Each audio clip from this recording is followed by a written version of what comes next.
Assalamualaikum warahmatullahi wabarakatuh.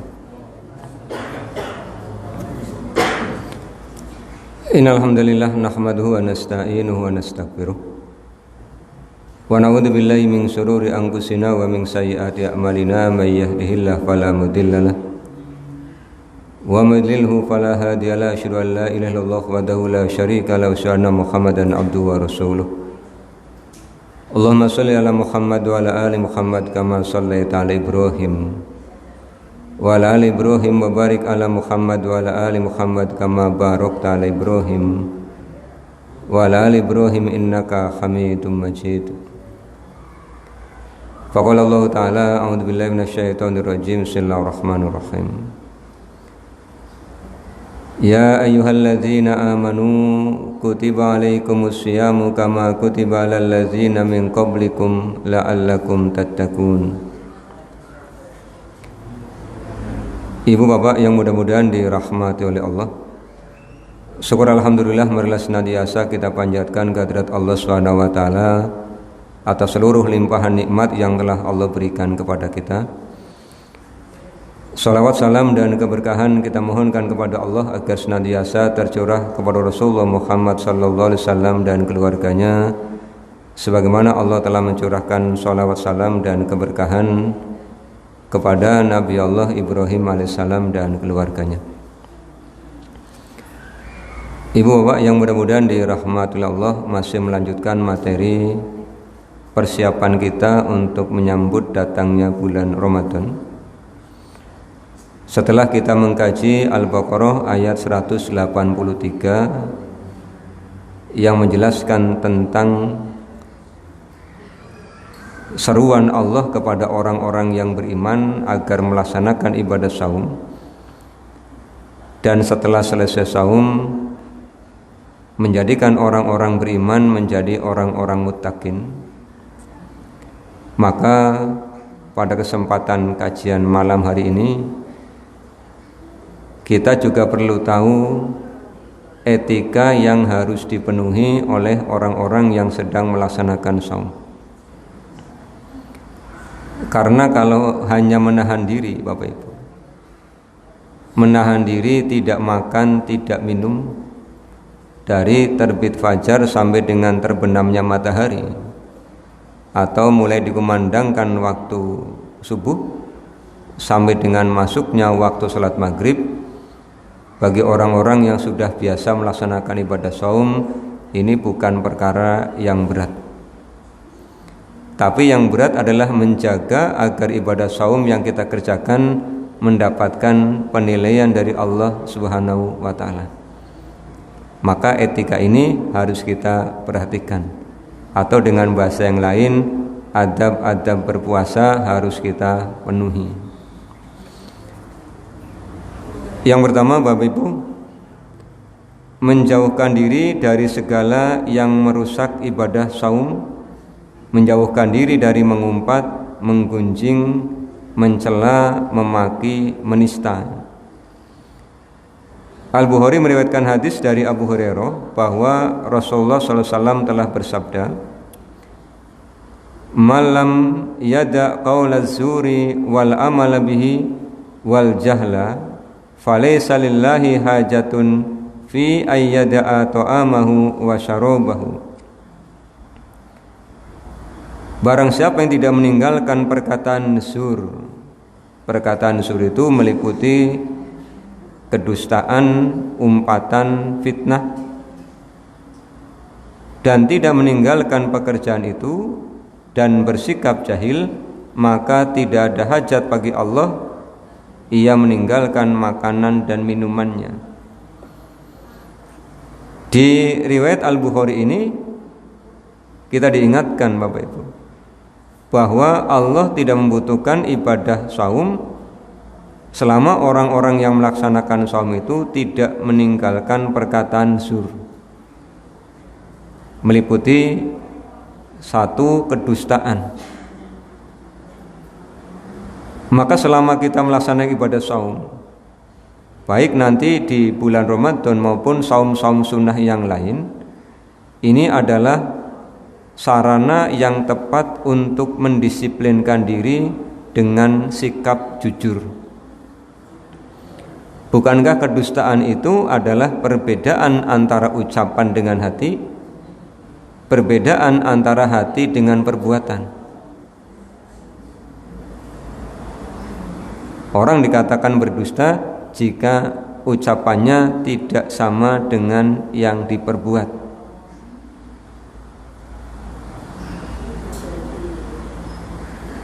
Kenapa ini efektif untuk ditinggalkan kedustaan itu selama melaksanakan ibadah saum?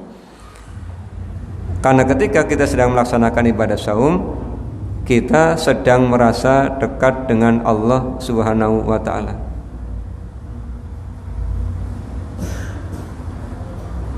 Maka hindarkan itu, kedustaan. Di Al-Quran surah Al-Ahzab ayat 70-71, Allah Subhanahu wa ta'ala mengingatkan kita semua untuk berkata dengan perkataan yang sebenarnya. Kata Allah, ya ayyuhalladzina amanu taqullaha wa qulu qawlan sadida yuslih lakum a'malakum wa yaghfir lakum dzunubakum wa may yuti'llaha wa rasulahu faqad faza fawzan adzima. Wahai orang-orang yang beriman, bertakwalah kalian kepada Allah. Wa qulu qawlan sadida, dan berkatalah dengan perkataan yang sebenarnya. Artinya indikator keimanan kita ditandai dengan ucapan kita. Maka tinggalkan segala macam bentuk kedustaan. Rasulullah juga mengingatkan kita semua, Bapak Ibu, iyyakum wal kadziba fa innal kadiba yahdi ilal fujuri fa innal fujuro yahdi ilan nar. Tinggalkan oleh kalian kedustaan, karena kedustaan membawa kepada keburukan, keburukan membawa ke neraka. Jadi kalau kita sedang saum kemudian masih berdusta, berbahaya terhadap ibadah saum kita. Nanti bisa-bisa tidak mendapatkan penilaian dari Allah Subhanahu wa ta'ala. Jadi tinggalkan ucapan dusta. Yang kedua yang termasuk kata zur, maknanya adalah kata yang berisi umpatan, mengumpat. Biasanya kapan orang itu mengumpat? Manakala dia kaget. Kapan orang mengumpat? Manakala dia jengkel. Naik motor, papasan, keluar dari gang, ada motor lain, biasanya tanpa disadari. Kemudian keluar kata-kata yang berisi umpatan. Kadang yang keluar anggota kebun binatang misalnya. Maka segera direm. Makanya Allah sampaikan dalam Al-Quran surah Al-Humazah ancaman bagi orang-orang yang suka mengumpat. Wailul likulli humazatil lumazah. Celakalah bagi orang-orang yang suka mengumpat. Kemudian termasuk qaulul zur adalah mencela. Lisan ini memang kalau tidak dikendalikan cenderung untuk mengucapkan kata-kata yang berisi celaan. Makanya lisan ini dikendalikan dengan hati, dikendalikan dengan pikiran. Dalam bahasa masyarakat kita kan mulut kita itu disebut dengan cangkem gitu kan.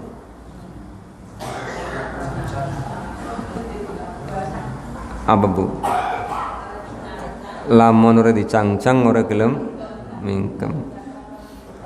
Nyangcange nggo apa Bu? Iya, nyangcange nganggo akal pikiran dengan hati. Terkadang pulang dari pengajian, lewat di depan rumah orang sedang ngecat, kemudian warnanya tidak nyenengan sukai, nyenengan cela. Kenapa warnanya hijau? Harusnya apa Bu? Harusnya ungu. Terus temannya tanya, itu rumahnya ibu? Bukan. Lah kenapa ibu usul? Komen itu kan. Diundang ke acara resepsi, makanan banyak, ambil sendiri. Begitu diambil, dicela. Ada yang dikatakan terlalu asin, ada yang dikatakan terlalu asam, ada yang terlalu pedas. Tapi semua dinikmati semua. Bahkan ketika mau pulang kadang-kadang minta, boleh enggak bawa pulang. Ini sudah nyela, minta lagi kan. Makanya jangan lakukan itu. Ketika sedang saum kemudian kita diantari makanan berbuka, bersyukurlah kepada Allah, berterima kasihlah kepada yang ngantar. Kadang-kadang ngarep-ngarepnya apa, yang datang apa, kemudian muncul celaan. Ini berbahaya terhadap ibadah saum yang kita kerjakan. Jadi selama melaksanakan ibadah saum, tinggalkan kata-kata yang berisi celaan. Falyakul khairon aw liyasmut. Berkatalah yang baik atau lebih baik diam. Kemudian hindarkan kata-kata yang berisi fitnah. Mengatakan sesuatu tidak disertai fakta. Mungkin di era kita jarang orang berkata-kata Bapak Ibu, karena sekarang banyak orang yang duduk berdua pun tidak ngobrol, diam-diaman. Karena apa? Tiap-tiap orang sekarang sibuk dengan temannya yang jauh, ngobrolnya pakai jari-jari gitu kan. Iya kan, ngetik di grupnya masing-masing. Maka kalau dulu orang menyampaikan fitnah bisa dalam bentuk lisan, sekarang mungkin fitnahnya dalam bentuk tulisan. Makanya hati-hati. Ketika dapat informasi belum di cross check kebenarannya, jangan langsung ikut berbagi. Dicek dulu benar apa tidak. Jangan terlibat di dalam menyampaikan berita yang tidak benar. Nanti jatuh ke dalam perilaku fitnah. Lisannya tidak, mungkin tangannya sekarang yang terlibat di dalam fitnah. Apalagi kita sekarang sudah diatur dengan undang-undang ITE. Jadi etika ini kita perhatikan selama melaksanakan ibadah saum. Harapannya apa Bapak Ibu? Setelah selesai melewati bulan Ramadan, kita menjadi orang-orang yang mampu menahan lisan kita. Tidak berdusta sudah dibiasakan, menjadi orang yang jujur. Tidak mengumpat, ketika kaget tidak keluar kata-kata umpatan. Yang keluar kata-kata yang baik. Naik motor, papasan, kaget, yang keluar adalah astagfirullah. Jadi semakin sering kaget, semakin banyak istighfarnya kan. Ketika datang ke acara resepsi, dihidangkan makanan, ambil yang kita perlukan, ambil yang kita sukai, syukuri apa yang kita dapatkan, tidak lagi keluar kata-kata celaan. Dan ketika diajak untuk memfitnah orang, kita menjauhi itu. Yang kelima, apa ucapan yang dianggap sur? Ucapan yang di dalamnya berisi membicarakan aib orang lain. Atau dalam bahasa hadis disebut dengan ghibah. Atadzaruna mal ghibah? Apakah kalian tahu ghibah itu? Rasulullah bertanya kepada para sahabatnya. Kemudian Rasulullah menjelaskan ghibah adalah membicarakan saudaramu di belakang dia yang jika dia dengar dia tidak suka. Membicarakan saudaramu di belakang dia yang jika dia tahu dia tidak suka. Bahkan Allah menggambarkan orang-orang yang menggibah itu seperti orang yang makan bangkai saudaranya. Kadang-kadang ada orang sedang gibah atau bahasa sekarangnya gosip begitu. Kenapa disebut gosip? Karena semakin digosok semakin sip gitu kan. Ya, karena kalau gosip itu kan yang bomboni banyak, maka informasinya semakin liar. Ada orang diajak gosip kemudian dia tidak ikut. Ketika diingatkan jangan gosip, Enggak Pak, saya tidak ikut gosip, saya hanya mendengarkan. Yang mendengarkan sama saja. Kenapa? Karena tidak mungkin ada orang gosip kalau tidak ada yang mendengarkan. Apa ada orang gosip sendirian Bapak Ibu? Kan ya tidak ada. Iya kan, orang gosip pasti ada pasangannya, ada teman mendengarkannya. Jadi kalau sudah mulai diajak gosip, maaf ya, stop. Kenapa Bu?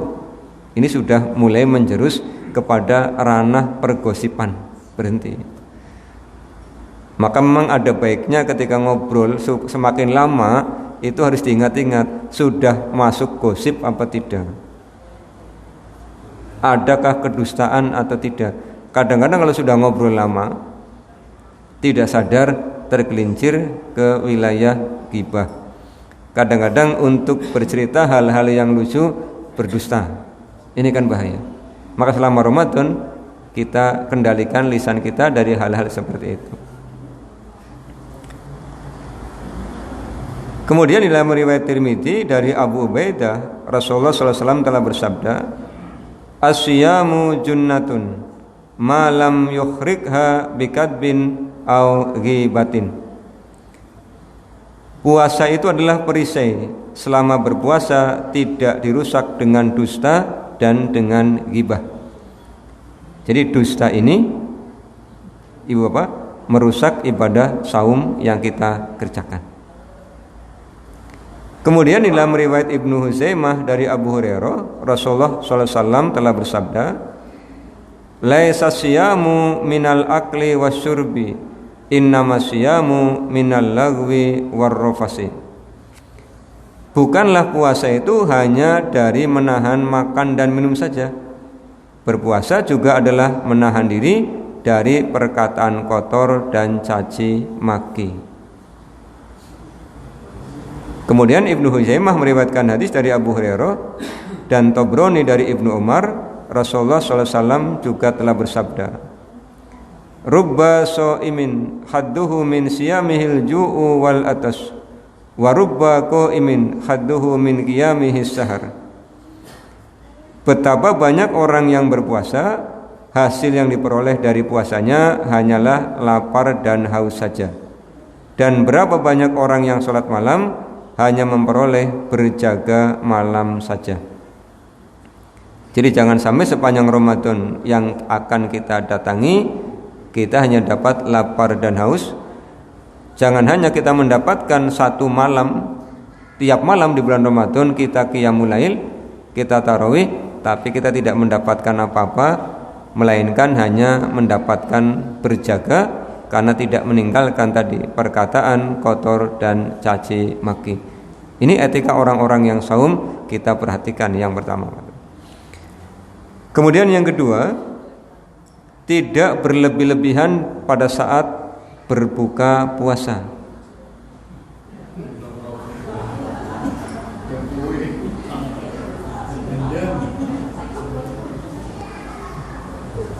Tidak berlebih-lebihan Bapak Ibu ya. Kan perintahnya kulu wasrobu wala tusrifu. Makanlah, minumlah dan janganlah berlebih-lebihan. Bapak Ibu, bukankah teladan terbaik adalah beliau Rasulullah yang digambarkan ketika berbuka, kalau ada beliau makan kurma basah, kalau tidak ada makan kurma kering, kalau tidak ada air putih. Jadi atau jika tidak ada ini, jika tidak ada ini, bukan dan, bukan kurma basah dan kurma kering dan air, bukan, tapi jika tidak ada. Artinya ketika Bapak Ibu memilih misalnya, ini menu berbuka hari ini, satu keluarga beli kolak semua, besoknya ganti bubur kacang hijau semua. Tidak kemudian karena pengennya beda-beda, akhirnya bikin beda-beda, tapi banyaknya sama. Keluarganya 5, gelasnya berapa? 25. ada bubur kacang hijau, ada kolak, ada kembang pacar, ada es teh, ada es sirup, ada komplit. Sehingga begitu azan maghrib bingung sendiri kan, mana ini yang mau didahulukan kan. Karena pengen semua akhirnya diminum semua. Begitu diajak jamaah maghrib megangi perut, yuk jamaah wargen pak. Ini kan jadi tidak merasakan nikmatnya berbuka. Jadi makanlah dan minumlah, tapi jangan berlebih-lebihan. Maka teorinya, kenapa Ibu ya? Teorinya tiap di luar Ramadan kita kan rata-rata makan sehari 3 kali gitu. Sarapan, makan siang, makan di waktu sore atau habis isya lah, telat-telatnya itu kan 3 kali. Kalau Ramadan kan dikurangi jadi 2, sahur dengan berbuka. Tapi kenapa banyak orang yang kemudian mengeluh? Kenapa kalau Ramadan pengeluarannya lebih banyak? Hitung-hitungannya kalau biasanya 3 jadi 2 kan hemat 1 gitu. Tapi kenapa malah keluarnya jadi lebih banyak? Karena tadi yang biasanya tidak ada jadi ada. Ini yang kemudian pengeluarannya jadi banyak. Jadi hikmah penghematan jadi tidak ada. Makanya ini juga diperhatikan. Bapak Ibu, kalau kita nuruti pengen itu tidak ada habisnya. Nyenengan lapar, nyenengan masuk ke rumah makan. Dari rumah sudah nawe itu, nanti sampai rumah makan saya lapar mau makan nasi dengan sayur dengan tempe goreng karena anggarannya hanya 10.000. Tapi di saku ada 50.000. Begitu masuk, oh ternyata ada ayam goreng, ada telur goreng, ada daging goreng, ada ikan goreng. Yang tadinya sudah direncanakan 10.000 jadi bergeser. Kalau tadi butuh, setelah sekarang masuk jadi pengin. Maka yang namanya pengin itu tidak ada selesainya. Sehingga ada ungkapan isi bumi ini cukup untuk memenuhi kebutuhan semua orang. Tapi isi bumi tidak akan cukup untuk memenuhi keinginan satu orang. Karena keinginan tidak ada selesai-selesainya. Sudah ini, pengen yang ini dan seterusnya.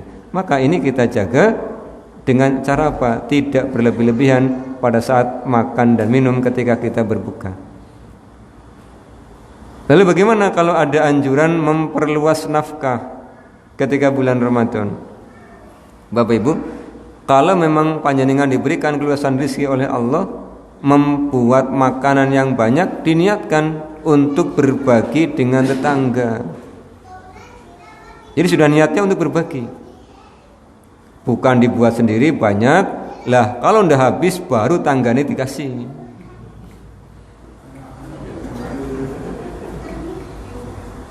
Hari ini buat untuk berbuka kolak pisang, udah habis. Besok habis duhur baru tetangganya dikasih. Ibu anak kolak ditanya, "Gani ngaterna ayawene?" "Iya luwianmu bengi." Apa ndak jengkel tetangganya itu. Jadi memang kalau niat buat banyak dibagikan kepada tetangga, sanak saudara. Ini kita mendapatkan kebaikan dari Allah Subhanahu wa taala. Kemudian yang ketiga, menyedikitkan tidur di siang hari.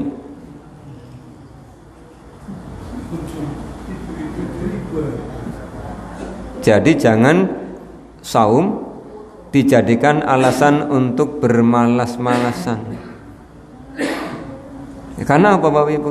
Esensinya kan ibadah saum itu menahan diri, bukan tidak makan tidak minum kan. Hanya menahan diri saja 14 jam kurang lebih. Dari subuh sampai maghrib kurang lebih 14 jam. Biasanya kita itu kan sarapan jam 6. Selama saum kita undur atau kita ajukan setengah 4 pagi. Di luar Ramadan kita makan siang jam 1, jam 2. Ketika Ramadan nanti nunggu adzan maghrib. Jadi kan hanya digeser saja makan dan minumnya, waktunya diatur saja. Artinya apa? Aktivitas yang lain juga biasa. Jangan dari sahur melek sampai subuh, pulang jamaah mulai pada pulang ke rumah, terus ngapain? Ngukur kasur masing-masing. Nanti lihat jam pirake, jam sanga bangun duha, wis duha ngukur kasur lagi sampai duhur jamaah, habis jamaah pulang ngukur kasur lagi sampai asar, habis asar ngukur kasur lagi sampai adzan maghrib. Begitu adzan maghrib baru melek sampai pagi. Terus cerita puasa enak, ora kerasa ngelih katanya.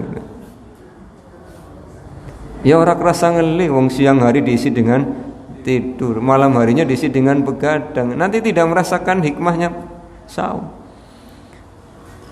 Bukankah kalau kita terjaga di siang hari pada saat kita saum Bapak Ibu, kita merasakan tidak enaknya lapar. Sehingga apa? Muncul sifat empati, sifat merasakan penderitaan orang lain. Ini kan dibangun dari rasa lapar. Tapi kita masih bersyukur ketika berbuka masih ada yang bisa kita makan.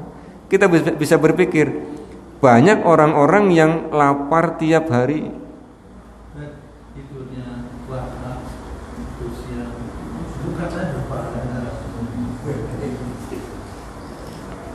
Iya. Tidak ditemukan dalilnya Bapak Ibu ya.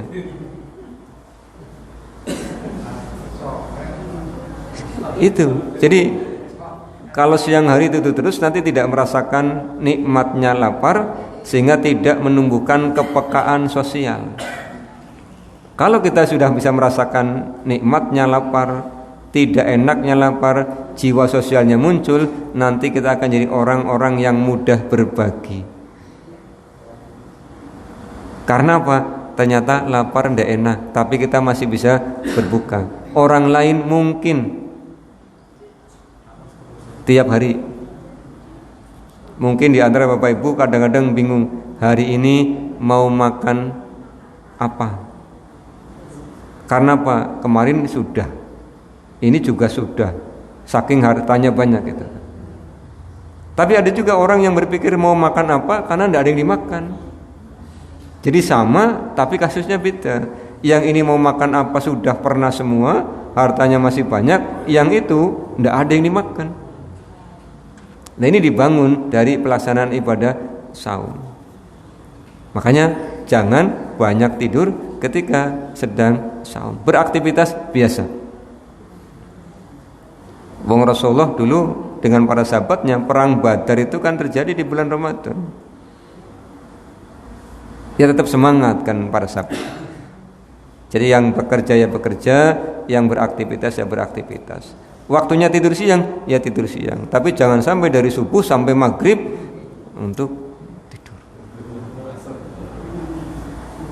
Kadang-kadang betah di masjid, tidak pulang-pulang gitu kan. Ngadem. Ini yang harus kita hindari. Kemudian yang keempat, etika orang-orang yang sedang saum itu menahan diri dari memikirkan keinginan-keinginan yang tidak baik. Misalnya apa Pak? Lagi saum, pulang kerja, kemudian lewat ada orang jualan es, langsung terlintas di pikirannya, mandek apa ya, kayak enak ya gitu kan. Mau lagi saum kok mikirin mandek minum es itu bagaimana? Ini kan pikiran yang tidak baik. Ya begitu muncul godaan seperti itu, segera berlindung kepada Allah Subhanahu wa taala. Kemudian segera lanjutkan perjalanan. Jangan kemudian berhenti di situ, duduk sampingnya, enggak beli sih Pak, cuma duduk-duduk aja sambil membayangkan ini. Ini sudah melipir ini. Kan beda antara khilaf dengan kayak tadi. Khilaf kan tidak sengaja. Pulang kerja, masuk rumah, langsung ambil air, minum. Biasanya hari-hari pertama bulan Ramadan.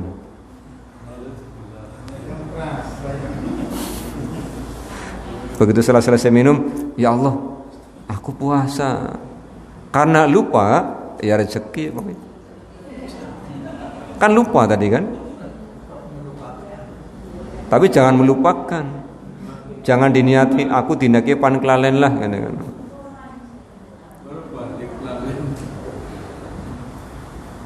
Lalu bagaimana kalau lagi makan, lupa pulang kerja, tahu-tahu makan. Begitu lagi makan, belum selesai, diingatkan bahwa Ramadan, astagfirullahaladzim, terus pimen kiye. Iya, jangan dilanjutkan. Yang belum ditelan dikeluarkan. Yang sudah rezeki. Yang masalah apa Bapak Ibu? Ketika lagi makan karena lupa tadi, kemudian seret, kelingan, segu kan? Ya sudah, tahan sampai adzan maghrib. Karena kalau minum jadi batal. Karena apa? Sudah sadar. Makanya dijagalah, jangan sampai terjadi seperti itu ya. Kalau lupa tak anugerah dari Allah Subhanahu wa taala. Kemudian yang kelima, selama kita melaksanakan saum, ketika ada waktu-waktu yang luang Bapak Ibu, kita gunakan untuk muhasabah diri. Kita sudah melalui saum berapa kali kan gitu kan. Sejak kita semua belajar, diajari oleh orang-orang tua kita masing-masing. Kita muhasabah, adakah perbaikan-perbaikan setiap tahun, setiap saum yang kita lalui atau sama saja. Setelah muhasabah, oh ternyata dulu ada kekurangannya, masih tadi terlalu banyak tidur. Maka Ramadan tahun ini kita mulai tata. Dulu ketika adzan maghrib langsung dari manapun segera pulang. Kadang-kadang saking semangatnya berbuka sampai lupa, tidak berdoa. Ada yang sampai lupa juga. Tadi 5 gelas diminum semua. Ketika maghribnya jadi berat sendiri kan. Bertahap. Yang penting ada yang membasahi tenggorokan, kemudian berbukanya sudah segera untuk mendatangi masjid melaksanakan sholat berjamaah. Lah yang keenam, menumbuhkan rasa khauf, rasa khawatir. Ada perasaan khawatir kalau saum yang kita kerjakan tidak maksimal, tidak mendapatkan penilaian dari Allah Subhanahu wa ta'ala. Ini etika yang harus kita jaga selama melaksanakan ibadah saum di bulan Ramadan. Harapannya apa? Setelah selesai nanti Ramadan lewat, yang seperti ini menjadi sebuah karakter. Yang berikutnya terkait dengan pelaksanaan ibadah saum dan yang membersamainya. Rasulullah menginginkan kita menyegerakan berbuka. Jadi ketika sudah datang waktu sholat maghrib, segera berbuka. Jangan lupa, idza akala ahadukum falyadhkur ismallah. Apabila engkau hendak makan, maka ucapkan asma Allah. Jadi mau berbuka, makan atau minum, awali dengan bismillah. Setelah minum, ucapkan zahabat doma'u wabtalatil uruku wasabbitil ajru insyaallah. Telah hilang dahagaku, telah basah tenggorokanku, telah tetap pahalaku jika Allah menghendaki. Ini yang dilakukan. Kemudian ada berikutnya apa? Etika berikutnya apa? Mengakhirkan waktu sahur. Tapi tidak harus kemudian sangat mepet subuh, Bapak Ibu. Kita semua punya jam di rumah masing-masing, juga punya jadwal imsakiyah. Perhatikan. Kalau misalnya adzan subuh pukul 04.30, ya mepet-mepetnya sahur ya pukul 04.00 lah. 30 menit cukup longgar. Jangan mepet sekali. Adzan kurang 5 menit baru makan.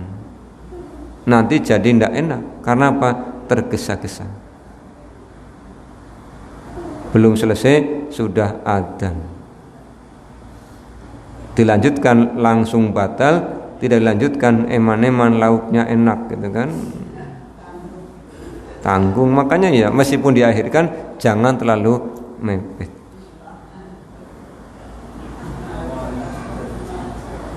Kemudian ibadah yang membersamai ibadah saum di bulan Ramadan, Bapak Ibu. Ada kegiatan sholat tarawih yang pernah Rasulullah contohkan. Di awal-awal beliau melaksanakan ibadah saum selama 3 malam beliau mencontohkannya. Jadi malam pertama Rasulullah sholat, kemudian para sahabat ikut. Malam Ramadan kedua Rasulullah sholat, para sahabat ikut lebih banyak. Malam Ramadan yang ketiga sahabat ikut, yang ikut lebih banyak. Malam Ramadan yang keempat para sahabat nunggu. Rasulullah tidak keluar malam itu. Rasulullah kemudian keluar ke masjid, masuk ke masjid pada saat mau ngimami sholat subuh dan menyampaikan, kata Rasulullah, aku tahu kalian menungguku, tapi aku khawatir ini difardukan untuk kalian.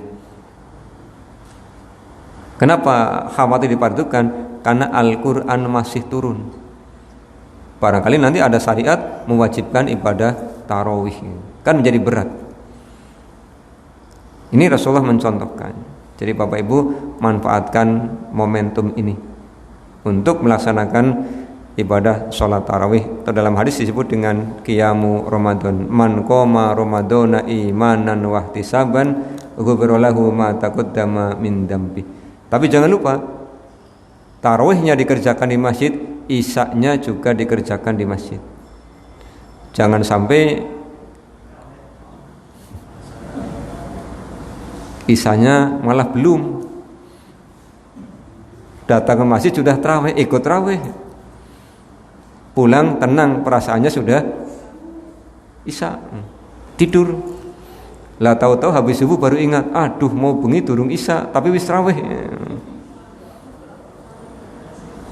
Jadi jangan sampai itu terjadi. Ya kalau jamaah, ya datang ke masjid sebelum isya, ikuti isya berjamaah, baru nanti tarawih berjamaah. Jadi dapat dua-duanya. Kemudian tadarus. Kalau mau tadarus, baiknya itu jangan sendirian. Minimal 2 orang, ada yang nyimak, supaya apa? Ketahuan kalau ada bacaan yang ketuker, ada bacaan yang keliru. Jangan tadarus 2 orang, satu baca, satu di luar. Setelah selesai yang satu capek dipanggil gantian itu kan, yang satu masuk, yang satu pulang itu. 2 orang itu ya satu baca, satu nyimak. Kalau 5 orang ya gantian, satu baca, 4 orang nyimak. Niatkan karena Allah SWT. Baca juga terjemahnya, baca juga tafsirnya, kemudian paham isinya, yakini, amalkan. Karena Al-Quran adalah hudal linnasi wa bayyinatin minal huda wal furqan. Kemudian yang lebih penting lagi Bapak Ibu, menjaga semangat ibadah di bulan Ramadan dari awal sampai akhir. Karena datangnya malam Lailatul Qadar itu pada akhir-akhir bulan Ramadan. Jangan seperti orang yang ikut lomba lari. Begitu start awal semangat, lari semua gitu kan. Larinya lari yang jarak jauh. Begitu mulai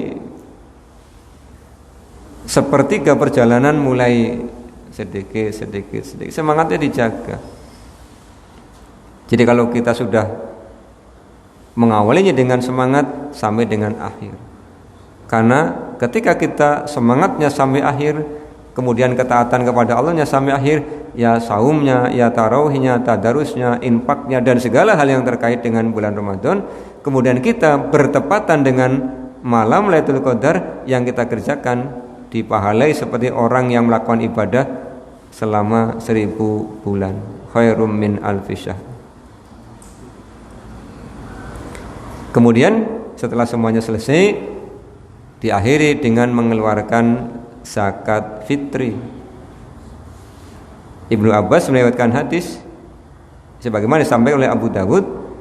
Beliau bercerita, faradha Rasulullah sallallahu alaihi wasallam zakatal fitri tuhratan lis-shaimi minal lahwi war-rafasi wa tu'matan lil masakin. Zakat fitri itu fungsinya dua, ke dalam untuk membersihkan orang-orang yang saum dari perkataan buruk dan sia-sia, keluar untuk memberi makan orang-orang miskin. Jadi zakat fitri itu asnafnya hanya satu, orang miskin. Berapa besarnya? 1 so', setara dengan 4 mud. 1 mudnya antara 6 sampai 7 ons, sehingga kemudian dikonversi di Undang-Undang 23 tahun 2011 tentang pengelolaan zakat, besarannya 2,5 kilo. Berikan, nanti dibayarkan sampai dengan sebelum selesai sholat id. Kalau bayarnya setelah selesai sholat id, nanti akan dihargai seperti sedekah biasa. Lah, sebelum berangkat sholat id disunahkan untuk sarapan terlebih dahulu. Rasulullah mencontohkan makan korma dalam jumlah ganjil. Kira-kira 1 cukup, kurang, berarti 3. Masih kurang, Pak? 21 katanya. Kebanyakan. Ini persiapan kita menyambut Ramadan dan ibadah-ibadah yang akan kita lalui. Mudah-mudahan Allah SWT memberikan kesempatan pada kita sampai dengan bulan Ramadan melaksanakan ketaatan kepada Allah dengan ibadah saum dan rangkaian-rangkaian kegiatan di dalamnya. Allah menerima apa yang kita kerjakan. Akhirnya marilah kita tutup dengan baca doa kafatul majlis. Subhanakallahumma bihamdika asyhadu an la ilaha illa anta astaghfiruka wa atubu ilaika. Assalamualaikum warahmatullahi wabarakatuh.